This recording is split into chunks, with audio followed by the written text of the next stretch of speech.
Olá, amigos do Papo.com. Olha, hoje o programa está especial, porque a gente vai falar de produto agrícola, de açúcar, de café, de soja, de feijão, de produtos que estão no dia a dia da nossa mesa. E aí, eu convidei para o nosso programa hoje Fábio Soverini. Fábio Soverini é CEO da Stonex, uma das maiores corretoras globais de commodities agrícolas e também de ativos. O papo vai ser bem legal e ele vai dar umas dicas bem no finalzinho do nosso programa. Fica com a gente até o final. Bem-vindos ao Papo.com.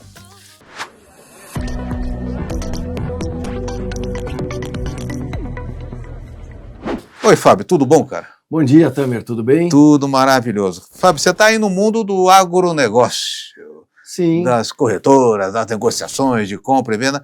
Eu quero entender o que está acontecendo com os ativos agrícolas no mundo hoje. Nós temos essa turbulência toda aí, tarifas vindo de um lado, outras de lá, está todo mundo negociando, todo mundo preocupado. O que vai acontecer com o preço do açúcar, da soja, do milho, né? O que está rolando aí? Olha, o mundo das commodities, historicamente, é um mundo bastante dinâmico, né? Você trabalha com volatilidade o tempo todo. Ou seja, essas mudanças, vamos dizer, mundiais, políticas, econômicas, não é um fato novo, é um fato que vai continuar. O que eu acho que a gente está vivendo no cenário político e econômico é um cenário bastante instável, que a gente não vivia faz muito tempo. Instável. Instável. Sim. Agora, isso é normal, quer dizer, isso acaba se refletindo em uma série de oportunidades e problemas que podem causar no fluxo das mercadorias.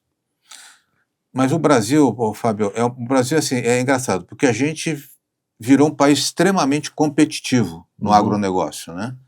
E há um tempo atrás a discussão era com a União Europeia, né? A gente é muito competitivo, temos 2, 3 safras, eles não têm.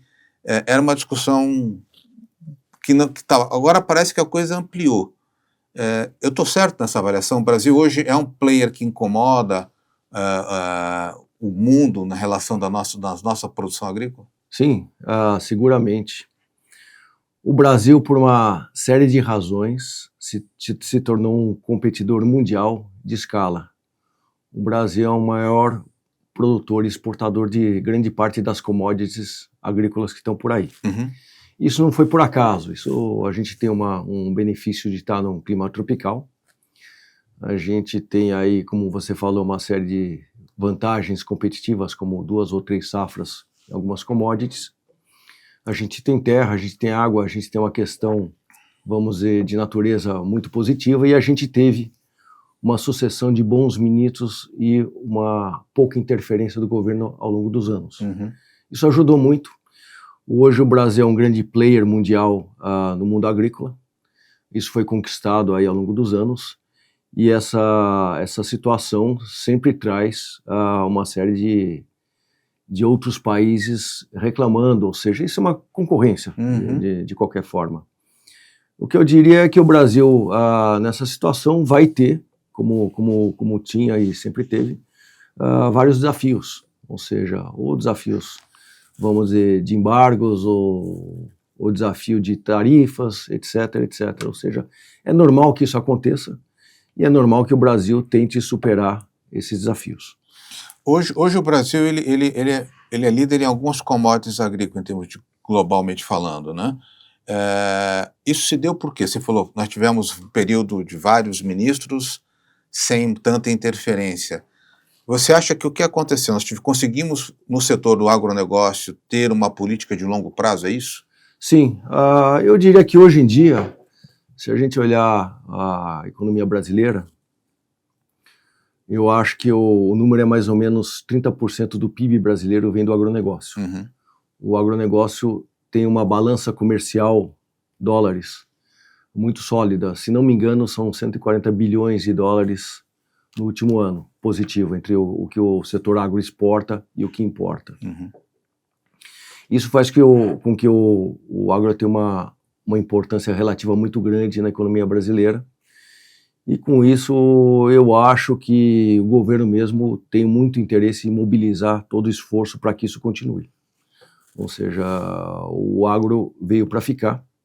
Se a gente pensar no futuro, no mundo, há uma necessidade de se crescer mais ou menos 40% nos próximos 10 anos em produção de alimentos. Alimentos. Ah, Proteína e... proteína animal e vegetal. Se você pensa em 40% a mais a nível mundial, o Brasil vai ter que dobrar a capacidade produtiva nesses 10 anos para atender a demanda mundial. O que é importante salientar é que o Brasil não vai precisar desmatar para dobrar a produção de proteína vegetal e animal para atender essa necessidade. Mas isso é tecnologia? Tecnologia no campo? O que é? Melhores adubos, melhor fertilizante? Olha, nos últimos anos você consegue perceber que há uma melhora, uma otimização de cada commodity em termos de produtividade. Há um melhor uso da terra também. E o que está faltando no Brasil é a questão logística. Logística. Tem se investido em logística, mas o crescimento é tão grande. Quando você fala em logística, é armazenagem, transporte, escoamento, o que é tudo? Né? É tudo. Tudo. Ou seja, você tem um déficit muito grande de armazenagem, ou seja, principalmente na época da safra da soja e do milho.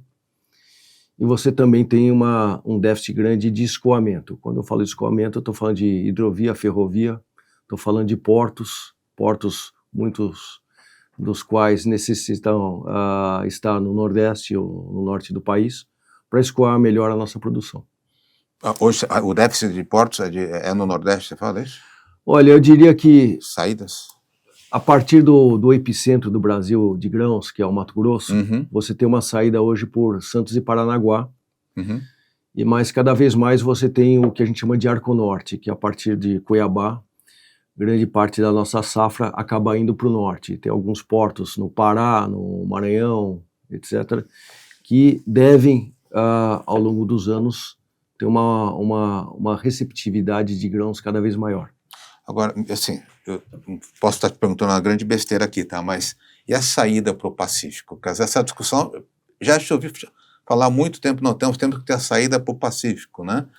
E não se pensa nisso no Brasil, porque você ganha muita competitividade ali para escoar para a China, para toda a Ásia. Existe um projeto, vamos dizer, projeto de ferrovia, saindo do Mato Grosso e indo para o Pacífico através do Peru.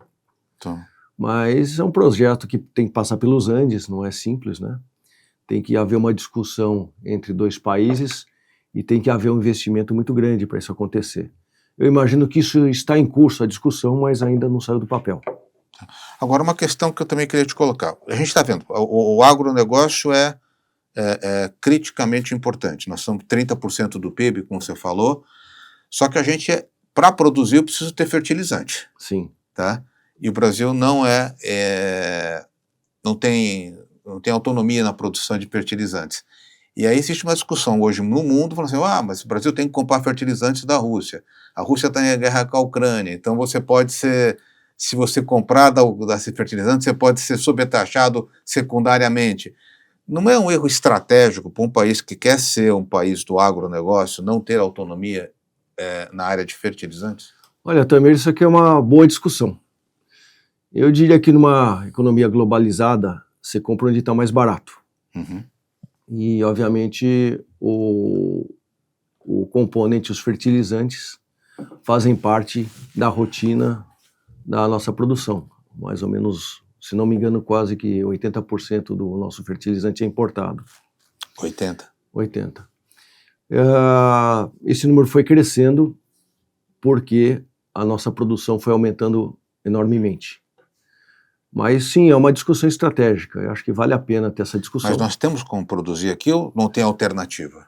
Olha, alguns dos insumos sim, outros são mais complexos. Os nitrogenados, por exemplo, que são feitos a partir do gás natural, esses sim podem ser feitos no Brasil. E eu acho que já existe uma grande discussão aí para, a partir de 2026, se começar a aumentar a produtividade de nitrogenados. O nitrogenado é um tipo de fertilizante ou faz parte do Desculpa conjunto. Que eu não conheço nada disso, tá? Eu também não conheço muito, eu não sou especialista e não vou dar aula. Muito mais do que eu, certeza. Mas eu diria que quando a gente fala de fosfatado e de potássio, né, eu acho já uma questão um pouco mais complexa. ou seja, fosfatado até existe algumas minas no Brasil, precisam ser mais exploradas, e o potássio eu acho que existe, se não me engano, uma grande reserva na Amazônia, mas aí nós temos aí questões de impactos ambientais, etc, etc, e também não é fácil fazer essa logística, tá? Ou seja, eu acho que essa dependência existe, o produtor chama de relação de troca, tudo que ele põe na terra e tudo que ele retira. Não é só uma questão de preço, mas também, como você falou, é uma questão estratégica. É uma questão de, vamos dizer, que pode passar por políticas. Existe algum país, hoje você fala da Rússia, o Canadá produz também, quem mais produz? Você fala do potássio, que quando houve a crise lá da guerra da Ucrânia, né, os grandes produtores eram Rússia, Bielorrússia e Canadá. Canadá, né? O Canadá eu me lembro de ter ouvido isso. E aí houve uma corrida aí pro potássio, né? E também existia um problema porque grande parte desse insumo saía do Mar Negro, e aí você teria que buscar outras fontes que na época não existiam. Então o preço do potássio subiu muito, causou um desarranjo na relação de troca, e com isso houve aí para muitos produtores, houve um decréscimo de produção ou uma perda econômica. Antes de entrar na Stonex, eu queria te fazer duas perguntas. A questão do financiamento das safras, tá? Se a gente está confortável hoje no Brasil, o governo agora tem uma medida provisória que talvez tribute aí em 5% os CRAs, né, que são papéis que são destinados ao agronegócio, né? Se esse é um ponto que te preocupa, a gente tem hoje um problema de gargalo de financiamento de safra, e de outro lado, você falou de infraestrutura. O Brasil hoje não tem condição de investir em grandes projetos de infraestrutura. Da onde pode vir esse recurso para que a gente consiga fazer a construção de silos e melhorar o sistema de transporte? Bom, vamos falar primeiro do Plano Safra, né? Os recursos para financiar o produtor, o fomento.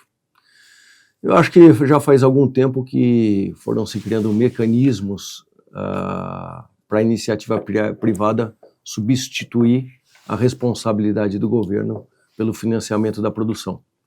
Ou seja, com isso vieram as CPRs, os CRAs, os fundos, FIDICs, etc, não é? E os FIAGROS, ultimamente, o Fundo para o Agronegócio.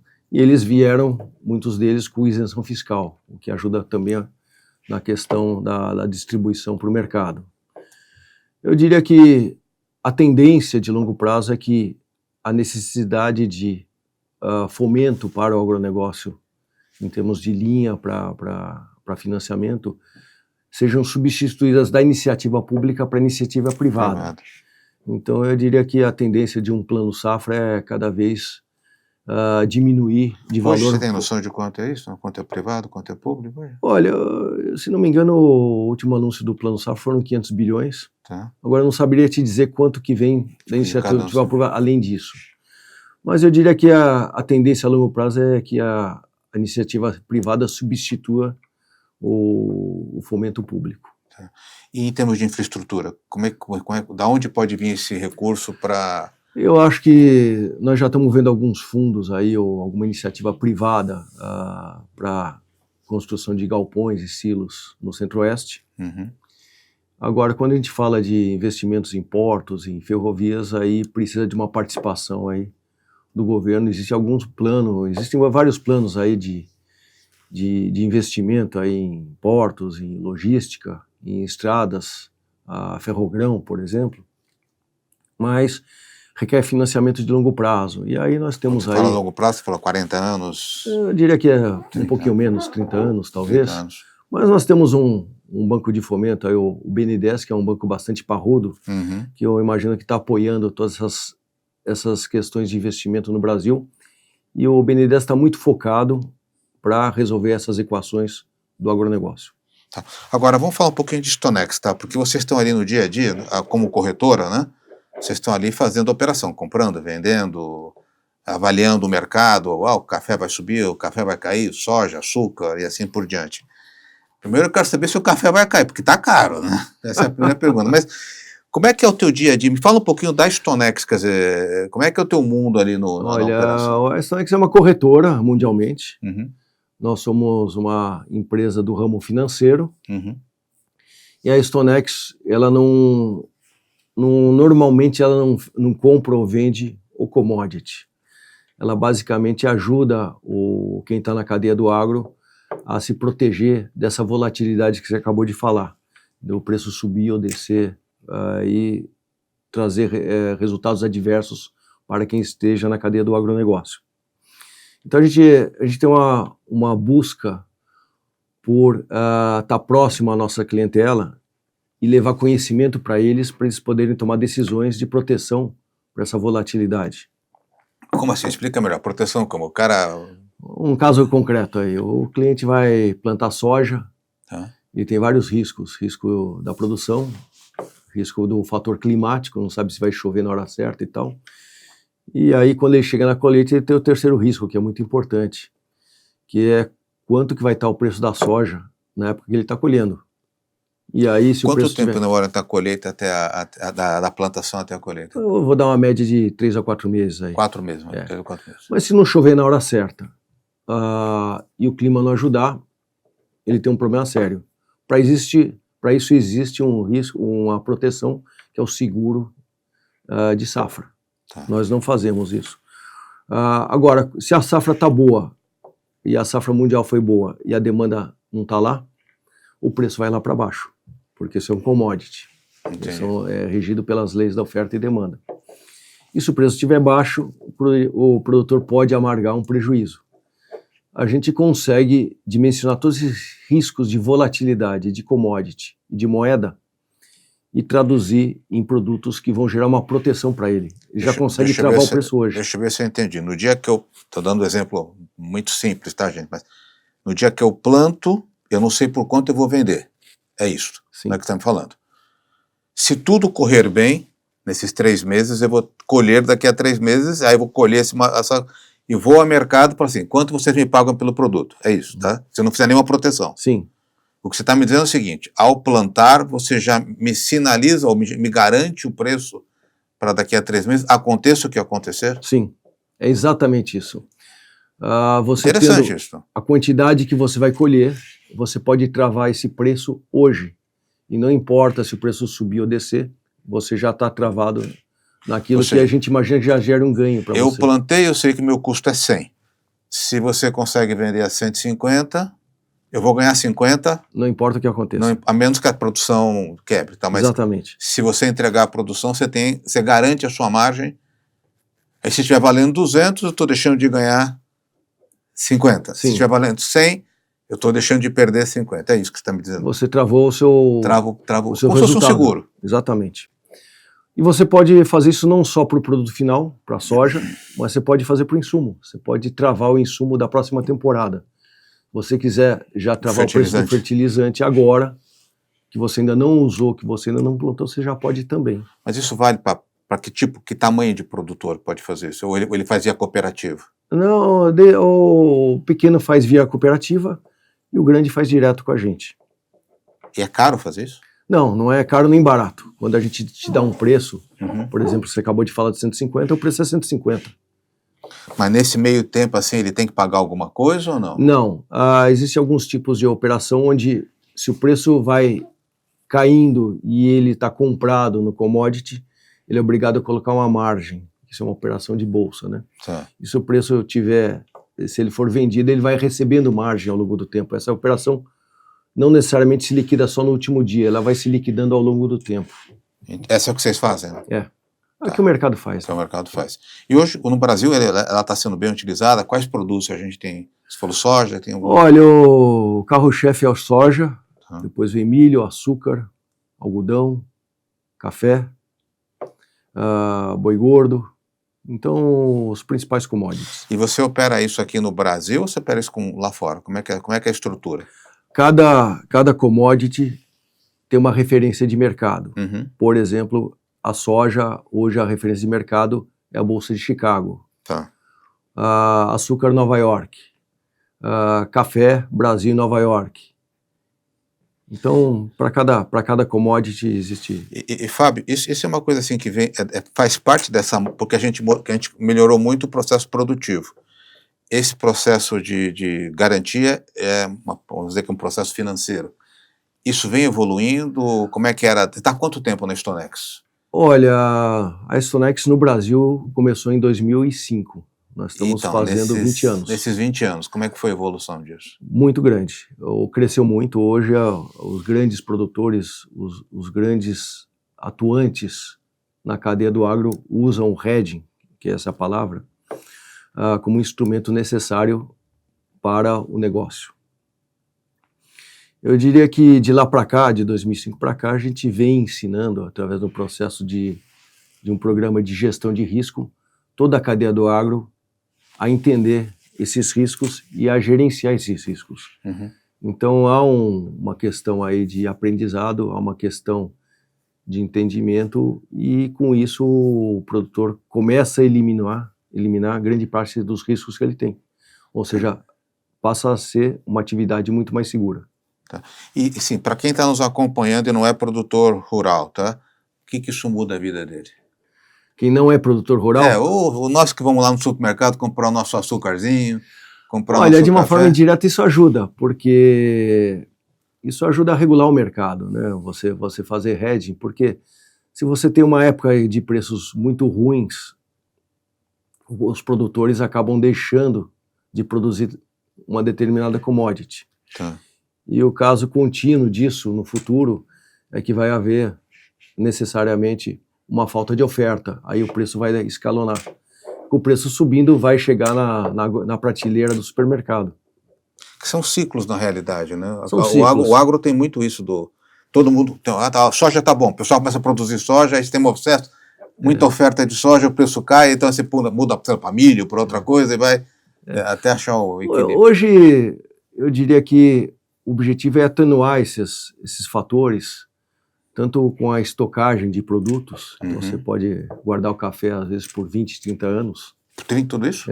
Uma vez o café beneficiado, ele aguenta bastante. Tá. Soja menos, mas não saberia te dizer. Mas eu diria que se você tiver capacidade estática para guardar, você tiver, vamos dizer, uma boa métrica de como proteger o agricultor quando o preço sobe ou desce, você consegue atenuar esse produto, esse preço, em relação ao consumo final. E vocês hoje trabalham com o quê? Com soja, você falou, milho, açúcar? Vamos lá. Soja, milho, açúcar, algodão, boi gordo, café, etanol. Etanol também? E fertilizante. Também na questão de fertilizante. O etanol é engraçado, né? Porque o etanol e o açúcar tem aquela briga eterna, né? Porque é só virar a chave, você produz um ou produz outro. Né? Você tem uma certa flexibilidade por parte das usinas de produzir mais açúcar ou mais etanol. E eles são regidos por demandas diferentes. Sim. E o etanol, no Brasil, por uma formação de preço, está muito mais ligada ao preço da gasolina e do óleo diesel, que é, vamos dizer, controlado de uma forma mais efetiva pelo governo, por conta de coibir inflação, etc., etc., enquanto que o açúcar é um preço mundial, tá muito mais voltado por oferta e demanda ao longo do mundo. Continua crescendo a demanda por açúcar, mesmo com essa onda toda de Olha, o açúcar saudável, é menos usado em países já muito desenvolvidos e a demanda em países em desenvolvimento está crescendo muito. Em desenvolvimento. Ásia, Índia, etc. Índia, às interessante vezes, isso, né? produtora, às vezes é o mundo é muito maluco, né? Porque tem a ver com cultura da população, né? Sim. De consumir menos açúcar. E aqui o álcool tá ok, né? Porque a gente teve aquele problema que colocou até muitos anos atrás, quando houve uma greve, né?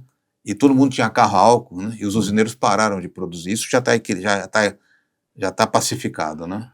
Olha, sempre vai existir uma discussão se o álcool está baixo, se está alto, ou se o preço está justo. Ou seja, mas no final quem vai puxar mais para o açúcar ou para o álcool é sempre o usineiro que vai produzir mais para um lado ou para o outro, dependendo dos preços relativos. Entendi. Mas não há risco de escassez de etanol, né? Pelo contrário. Até porque hoje os carros, antigamente era só álcool ou só gasolina, né? Hoje agora, eles são... E agora existe um fator novo já de uns anos para cá, que O álcool, antigamente, no Brasil, era produzido a partir do açúcar, da cana-de-açúcar, Sim. e agora é a partir do milho também. Milho também, né? Que Então, é o álcool americano, não é isso? hoje é brasileiro, quer dizer. Não, mas o álcool americano, estou falando besteira, que o álcool americano é produzido do milho ou não? Existem Não sei. várias fontes de produção de etanol hoje em dia. Quer dizer, Tá. nos Estados Unidos se usa muito milho. Acho que os Estados Unidos é o maior produtor mundial de milho. Mas a frota deles não é álcool, né? A frota deles de carro é basicamente diesel, gasolina, né, eu acho. Gasolina, elétrico. Elétrico, né? Eu não saberia te dizer, nesse momento, quanto que se roda de carro álcool, etanol. Olha, nos Estados Unidos. quando vou, nunca vi carro álcool circulando. Acho Via que carro não tem nem elétrico, na bomba, né? diesel, Sim. gasolina, mas na bomba pelo menos nunca vi. É. E você acha que a questão do preço da gasolina, que isso interessa diretamente a quem está acompanhando a gente aqui, nesse movimento todo, como é que está o preço de petróleo? Você acha que tem uma tendência de estabilidade? Olha, o petróleo é sempre uma questão que passa pela política mundial. Uhum. Passa pela OPEP, né? Quando eles resolvem fechar a torneira, o preço sobe. Quando tem uma crise, o preço pode subir. Mas a gente acredita que a médio prazo há uma estabilidade e a longo prazo há uma substituição. Ou seja, mas a longo prazo você fala... Nos próximos 20 anos, com certeza, a tendência é de menor uso de petróleo. Para combustível, Para combustível. Para combustível, substituir por outras matrizes. Outras fontes. Outras fontes.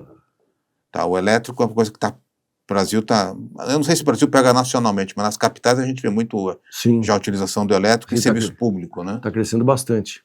Tá, essa é uma coisa que vocês estão olhando aí. Bom, essa parte de energia vocês não cobrem, né? Olha, a gente tem a nossa operação no mundo, a gente tem a área de energia como uma área muito forte. Uhum. Mas quando a gente fala em energia, estamos falando em petróleo, estamos falando em gasolina, diesel, etc, etc. Eu diria que no Brasil isso não se desenvolveu muito dentro da Stonex porque o petróleo não obedece à correlação mundial. Porque os preços praticados obedecem uma regulação governamental brasileira de preço própria aqui, né? Própria, que muitas vezes está dissociada do preço mundial. Essa diferença acabou diminuindo nos últimos anos, mas ainda existe. Tá. E na Stonex, o que você está? Você está comandando a Stonex desde quando? Desde 2010. 2010, então são 15 anos aí. Exatamente. E aí, como é que você foi parar lá? Olha, nada programado, isso é uma... Porque vocês não sabem, ele era surfista, tá? Então, contei já contei. Né? Fui. Fala um pouquinho, como é que foi essa história? Bom, minha vida inteira, minha carreira foi no setor financeiro, passei por vários bancos internacionais. Tá. E eu fiquei 12 anos num banco sul-africano chamado Standard Bank. Standard. Vim montar lá por 97, 98, uma representação do Standard Bank no Brasil, que virou um banco de investimento. E várias coisas aconteceram, quer dizer, houve uma série de diretores, inclusive meu chefe no Standard Bank, que cuidava da América Latina, saíram do Standard Bank, montaram um negócio de corretagem, compraram uma corretora em Nova York. Uhum. Inicialmente essa corretora chamava INTL. Essa corretora fez um IPO em 2004, se não me engano, e essa corretora cresceu muito rapidamente. Ela começou mexendo com metais e moedas nos Estados Unidos. Ela já tinha crescido bastante em 2008, quando teve a crise do subprime. E em 2009 apareceu aí uma grande oportunidade dela comprar uma corretora enorme, agrícola, que estava em processo de liquidação nos Estados Unidos, advindo aí da crise do subprime. De 2008. 2008. Tá. E aí houve a fusão da INTL com a FC Stone. A FC Stone era o mundo agrícola, era muito maior que a INTL. Essa que estava com problema. Com problema, tá. E aí a partir daí o principal negócio da empresa pós-fusionada INTL FC Stone passou a ser o agronegócio por alguns anos. No Brasil, o grande negócio nosso, cerca de 80% do nosso negócio no Brasil, desde 2005, é o agronegócio. E como é que eu fui parar? Como eu tinha uma série de colegas no Standard Bank que migraram para FC Stone hoje StoneX. Acabei recebendo vários convites para ir para lá. E 2010 foi Quando um você ano... fala para lá, Estados Unidos? Ou para lá aqui no Brasil? Para StoneX aqui Brasil. Brasil. O que aconteceu? 2009, advindo da crise do subprime, já existia um interesse de grandes bancos com subsidiárias fora do país de origem de voltar para casa. O Standard não foi uma exceção, já existia um interesse em 2009, por uma questão regulatória, de voltar para casa, então a gente começou um processo de venda do banco no Brasil, que culminou com a venda para uma entidade mexicana em 2010. Em 2010 eu já estava, no meio do ano já fui para a StoneX, antigamente INTLF Stone, e aí foi um processo de aprendizado, ou seja... Você não era do agro? Não era. Você era do financeiro? Se pusesse um pé de café e um de soja, em 2010 eu não ia saber quem é quem. Entendi. Então foi um aprendizado, o que foi bom, porque a gente aportou, toda essa turma do antigo Standard Bank aportou toda a tecnologia financeira para o mundo de corretagem e acabou aprendendo... Então, mas a operação, a StoneX começa lá em 2005, é isso? A fusão é o 2005? Não, 2009, né? 2010. 2010. Não, 2009. 2009. E a Operação Brasil começa quando? 2005. 2005, mas só uma das operações, não a StoneX como é conhecida hoje. Só o agronegócio. Só o agronegócio. Tá. Existia uma célula que fazia consultoria e corretagem. Entendi. E hoje você o que é o tamanho da StoneX no Brasil hoje? Olha, é uma boa pergunta. Hoje a StoneX é uma operação de mais ou menos 500 pessoas espalhadas pelo Brasil. Como a gente é muito forte no agro, eu diria que a nossa fortaleza está em 16 escritórios fora do eixo São Paulo e Campinas. São escritórios no interior, são escritórios onde cada escritório deve ter uma média de 5 ou 6 consultores que atuam junto aos clientes. E eles estão falando com as empresas, com os produtores, porque cadeia não é só o produtor, a cadeia toda do agro, né? Na soja, produtor, a gente fala com muita cooperativa, a gente fala com usinas, a gente fala com torrefadores, a gente fala com compradores, até trading company a gente fala. Então, no campo conversando, são seus clientes conversando com os clientes. A gente leva o programa de gestão de risco, que eu falei anteriormente. A gente ensina a fazer hedge, a gente participa de comitês de gestão de risco. E com isso o consultor acaba levando toda essa tecnologia para o campo. E aí, Fábio, deixa eu te provocar. O Brasil fora aqui do eixo Rio-São Paulo é outro, não é? O Brasil fora da Faria Lima e do mercado financeiro, quando você vai para o Brasil, Brasilzão que você tem, é outro mundo, não é? Você tem toda a razão. É o Brasil que talvez não... Eu vou falar uma coisa que você talvez não vai gostar, mas é o Brasil que não fica lendo jornal. Mas ler jornal é importante, não me sacaneia, pô. Mas é o produtor que acorda às 5 horas da manhã, vai para o campo, vai plantar, não sabe o que está acontecendo, ele torce para que no final do ano ele tenha uma safra boa e um ano bom, mas ele não se preocupa com o que está acontecendo com a política, se está tendo uma guerra. Se o déficit fiscal, se não sei o quê. Ele passa ao largo, ele está focado em produzir, em fazer com que dê certo e que transforme a semente que ele pôs lá na terra, que vire a safra dele, e todo ano, 2 ou 3 vezes por ano, ele tem a mesma preocupação. Esse cara é um cara forte hoje, né? Porque ele é um cara que hoje não depende do governo. Porque antigamente você tinha aquela fama planta que o João garante. O João foi um presidente do Brasil, né? Sim. Ele era dependente do Estado, né? Quase que tutorado pelo Estado. Hoje não, hoje ele tem autonomia, né? Olha, cada vez mais os agricultores, os produtores, eles têm uma visão de mercado. Não existe mais tanto o protecionismo. Sim. O pequeno agricultor, normalmente ele está afiliado com uma cooperativa que vai defender todos os interesses. Funciona, né? Funciona, é um modelo que deu certo no Brasil.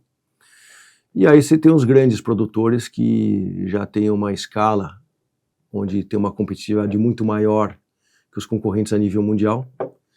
E aí você tem cerealistas eficientes, e aí você tem os grandes, a Cargill está aqui, Cofco está aqui, a Bunge e outros mais. É uma cadeia saudável, né? É uma cadeia basicamente saudável e ao longo dos anos foi conquistando essa independência. E o que são os projetos da StoneX? Eu sei que você está indo para outros desafios daqui a pouco, André. O que a StoneX está olhando para o Brasil e para o mundo? É um local que vocês querem continuar investindo? Olha, começando pelo mundo, a StoneX cresceu muito rápido, não só no agro, mas em todos os outros commodities. É uma corretora grande hoje em dia, mas existe muito espaço para continuar crescendo. Crescendo nos Estados Unidos, na Europa, na Ásia, na América Latina. Ou seja, para onde você olha na StoneX tem crescimento. Então o crescimento, vamos ver, da StoneX no mundo não é só orgânico, é via aquisição também. A gente acabou de comprar uma corretora grande, mundial. Como se chama, sabe? R.J. O'Brien. E semana passada foi anunciada a conclusão desse processo. Ou seja, traz uma enormidade de clientes. É corretora que também de commodities também. É. E com isso a gente deve buscar outros potenciais negócios, não só nos Estados Unidos, mas na Ásia, Brasil, no resto do mundo. E com isso, ou seja, vai ser uma atividade cada vez mais completa. Quer dizer, não é só corretagem de commodities agrícolas ou commodities em geral, mas a gente trabalha com ações, com renda fixa também a nível mundial. No Brasil existe um crescimento orgânico, a gente tem um espaço muito grande para crescer, a gente hoje tem cerca de 1.600 clientes. Para a gente crescer, a gente precisa ter uma estrutura que atenda esses clientes de uma forma, vamos dizer, razoável, ou seja, que gere agregação de valor para esses clientes. Então não adianta só crescer sem qualidade. E além desse crescimento orgânico, a gente está sempre olhando se existe alguma aquisição possível a se fazer no Brasil. E além disso, a gente tem um projeto de lançar aí commodities agrícolas através de corretagem no mundo digital.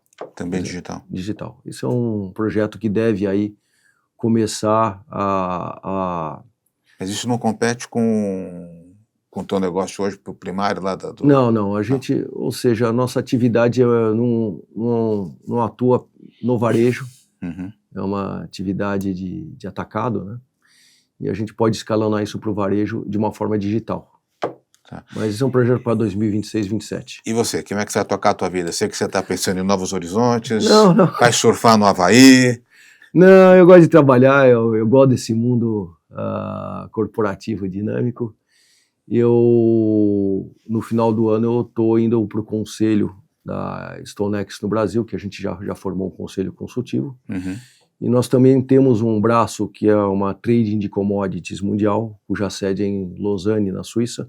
Essa eu já estou no conselho dessa empresa, então eu vou continuar próximo do mundo StoneX. E obviamente eu vou ter um pouco mais de liberdade para procurar novos projetos aí, que é o que me guia. Achei que você ia pegar lá na Califórnia, porra, né? Na Suíça não tem como desculpa. Não tem. Na Suíça tem uma piscina de onda. Oi, tem a piscina de onda? Já é alguma coisa. A 30 quilômetros de Lausanne. Mas você está otimista? Você olhando o Brasil hoje, assim, independente de cenário de curto prazo, olhando o país, a gente está bem posicionado ainda, né? O Brasil tem uma situação muito privilegiada em relação aos concorrentes mundiais. O Brasil tem escala, o Brasil tem clima, o Brasil tem vamos dizer, todo um aparato para ser um grande player e às vezes o maior player das commodities que a gente fala.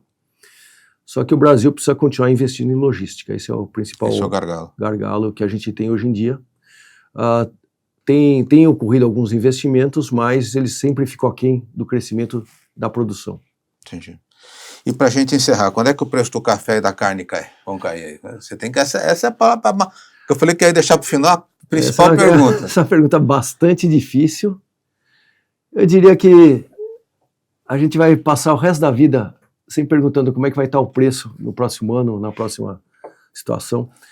E a gente tem que acompanhar, porque essa corrida aí de preço do café no ano passado foi muito em função de uma quebra de safra no Vietnã.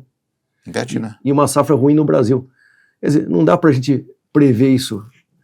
O que eu acho que, tendo uma safra boa no Brasil agora, começa a arrefecer vamos dizer, o preço do café.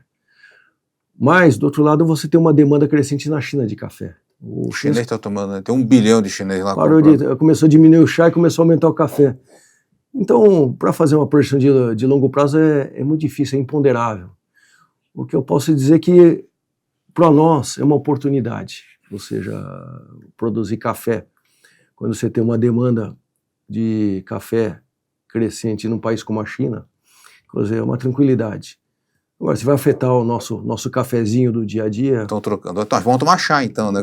Tem que inverter aqui. E a carne? A carne sem perspectiva aí, nada? Mas... Olha, a carne, eu acho que como proteína nobre, que o ciclo é muito longo de um boi, como usa muita água, como usa nutrientes, etc., a carne não pode ser um produto barato. Esse vai ser mais difícil. Então eu acho que a proteína animal é uma proteína mais nobre, é uma proteína que custa mais. Vai trocar frango por outros tipos de... O que pode acontecer no mundo é se a carne bovina tiver muito alta. A carne é cara no mundo todo, né? Lá na Europa é cara, em qualquer lugar é cara. Existe o peixe, existe o frango, existe o suíno. Ou seja, então dentro da cadeia eu acho que a carne mais nobre é a bovina mesmo. Maravilha. Gente, Fábio, eu queria te agradecer muito, acho que a conversa foi muito boa. Infelizmente o café, por culpa da chinesada lá, vai ficar caro um tempo. A carne a gente vai ter que trocar por outra carne. Frango é uma boa, né? Até mais saudável, diríamos, né? E só queria te agradecer muito, Fábio, deixar o convite para vocês que acompanharam. Se gostaram do nosso conteúdo, dá o joia, compartilha, que é super importante, e a gente se vê numa próxima oportunidade. Até lá, gente. Obrigado, Fábio.